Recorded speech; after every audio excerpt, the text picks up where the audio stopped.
So I just wanted to come in quickly today and talk about some alternatives to gluten, because I know we talked a lot about inflammatory foods, and gluten is one of the #1 inflammatory foods along with dairy. And when you first start trying to replace gluten in your diet, it can be super frustrating and you can feel like, okay, well, what do I eat then? So I literally put together a whole bunch of stuff here on the counter that I'll go through out of my cupboard and kind of just tell you what I use and how I use it. So I'm gonna try to prop you up. See, hopefully you guys can still hear me, and I'll explain this stuff to you. So some really awesome gluten-free bread that I mentioned the other day from Costco is from the Little Northern Bakehouse, and it's called Seeds and Grains. There's a couple different kinds that these guys make, but it is awesome, and all you have to do is toast it before you eat it. So amazing replacer if you need bread, gluten-free toast. So that will go with your sandwiches or your breakfast or your whatever. Okay, so that's your bread in the morning. Also, if you're like snacks and stuff like that, easy replacers would be like corn chips, or I actually prefer not to use corn chips, but you can. Rhett, I'm just doing a video. Remember we talked about this? Okay, please go put some pants on. Rhett, I'm doing a video right now. He's not wearing pants. No, but Mom. I said no, YouTube. No. Okay, anyways, so if you have like hummus is a really great thing to scoop because it's got so much protein and it's really clean and easy on the guts for most people. So hummus or antipastos could be great. Any kind of stuff you want to put on crackers or chips or whatever, that's a great alternative to gluten is corn chips or rice. I like rice crackers for everything.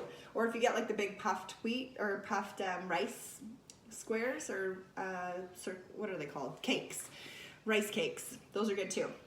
Try to get the brown rice ones if you can, but it doesn't really matter, it's all puffed, so it's very processed, but it's not got a lot of additives in it, so there's another bonus. So remember, we're not trying to be perfect, we're just trying to be better than we used to be, right? Okay, so next thing, if you're baking, I love to bake. If you're baking, here's my favorite gluten-free flour. It's by Bob's Red Mill, and it's called 1-to-1.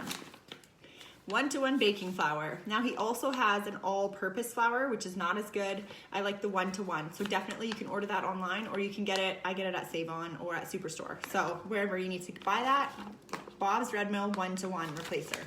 That also has enough stuff added to it that will still bind really well like a gluten would. And I don't find that it has a bad aftertaste. So in your muffins or cookies or whatever, like people, they can't even tell. Next will be oats. So if I'm baking or if I'm making oat flour, I just buzz it in my Vitamix. A cup makes a cup of oat flour. It's awesome. I get the organic stuff from Save-On. It's pretty cheap. And those are the whole rolled oats. Now you want to get those and not the instant stuff if you can, right? Because every time you go down the chain to like towards instant, it's been refined more and more and more, which gets rid of the fiber, which slows down the absorption of sugar, because oats turn to sugar very quickly, especially in its instant form. So if you look it up, it'll say that it's nutritionally the same, but it doesn't get processed the same way by your body. That's why when you're eating breakfast, I recommend steel cut oats because they are not refined. So the more, again, that you have things closer to its original form, the better it's going to be when your body breaks it down. It will help slow down the absorption of sugar, which is the thing that spikes our blood sugar, right?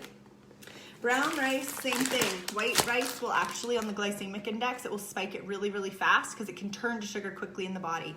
So make sure if you're eating white rice that you always combine it with protein, like sushi, or if you're making any kind of like a stir fry or bowl, just try to use less white rice or move to brown rice. And brown rice can seem really boring for some people that don't like it, especially at first, but you can cook it in broth, or you can add herbs or spices or anything to it while it's cooking to just change up that flavor a little bit. I like to actually make a lot of extra rice when I make it brown rice, and then I put it into like a rice pudding, or like I make all kinds of homemade little casseroles, let's call them breakfast casseroles, because I can't do eggs and neither can one of my kids. So I'm always looking for egg-free breakfast that still have a lot of like good whole foods in them and that will have good proteins to keep us full longer, obviously. Another one that I'm going to play around with is called buckwheat. I haven't played with this yet, but it is not wheat, which is weird why they call it that. But anyways, so buckwheat I'm going to make into a little like a rice pudding type thing too. Let me know if you've tried buckwheat before and how you did with it. Quinoa is also excellent for you, and it has a lot of like fiber and protein right in there. It's like If you mix it with beans, I think it's a complete protein because you need a bunch of different amino acids to all form together, which is typically found in meat, which is why we eat meat, because it's like a whole protein. But if you're not eating a ton of meat, or you are vegan or something, you want to make sure you're getting a complete protein in your meals, right? So quinoa is very good, just like brown rice. I love this quinoa pasta from Costco. It's super expensive if you buy it at Superstore, but they do have it there. But it's called Go Quinoa. I think this is backwards for you, but anyways. So I love the spaghetti. They also have like the long, they kind of look like Kraft Dinner noodles, but they're the quinoa, which is awesome. I love it. Another pasta replacer is my favorite, the Blue Catelli box. So again, this one does have corn in it. So you want to play around with corn, and if corn doesn't affect you, then this is a great choice for you for gluten-free pasta. And this is the only pasta that you can make where nobody can tell that it's gluten-free. So even if you have picky eaters in your house that are like, I'm not eating that crap, because that happens to all of us, buy the Blue Box Catelli, the gluten-free stuff, and they cannot tell macaroni, penne, spaghetti, lasagna noodles, you name it, all of it. Nobody can tell the difference. They would never know. Another great thing to be adding to your meals if you're trying to reduce gluten is sweet potatoes, not white potatoes, unfortunately. I still eat some white potatoes, but I limit how often we have the potatoes. So sweet potatoes are actually lower on the glycemic index than white potatoes, which is ironic since they're sweet. But they just, whatever's in them, some kind of magic nutrition, they do better for our bodies. And then a couple other things that I wanted to say at this time of year, go to the farmer's market or Save On or whatever, or if you have them in your mother-in-law's garden like I do. So different kinds of squash. Here's a spaghetti squash. And then this is like, I don't even know what this is.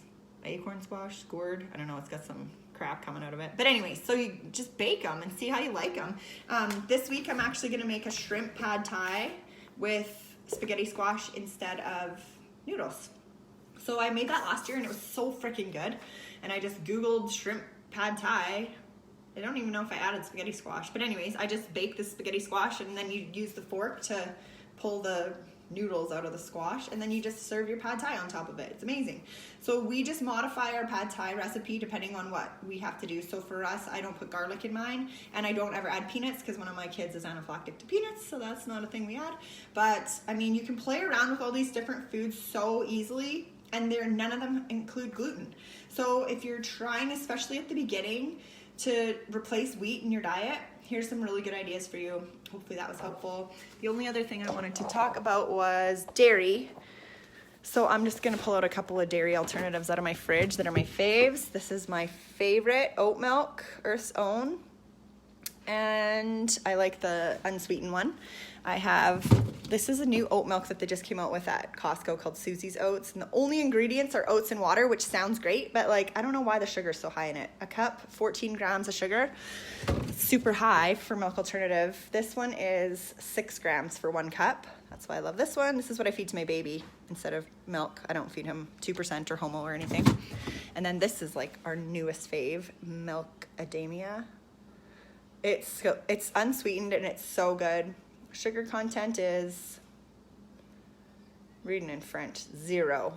Macadamia nut milk, unsweetened, 0 sugar in it. That's what we use for our coffees around here. So good. And I also like to use rice milk, but I don't have that in my fridge right now. Dairy alternatives in terms of yogurt, if you're looking for one, here's a good one. They have these little cups at Costco, but I hate the fact that they waste so much glass with them. So here's a good one, and then you can reuse this container for soups or whatever you're freezing. Riviera, it's called. So it is vegan yogurt. So it's coconut based. What else do I have in here that I want to share? I think that's it for dairy stuff. Anyways, so hopefully that's helpful. So I know Leah, especially you, had said that you're trying to replace gluten and you're feeling like you can't eat anything or like you're hungry all the time. So I mean, if you just start replacing instead of cutting out what you would usually use in a meal with alternatives, then you should start to feel full again. But let me know if you still have questions on that because I can totally expand on it if you would like.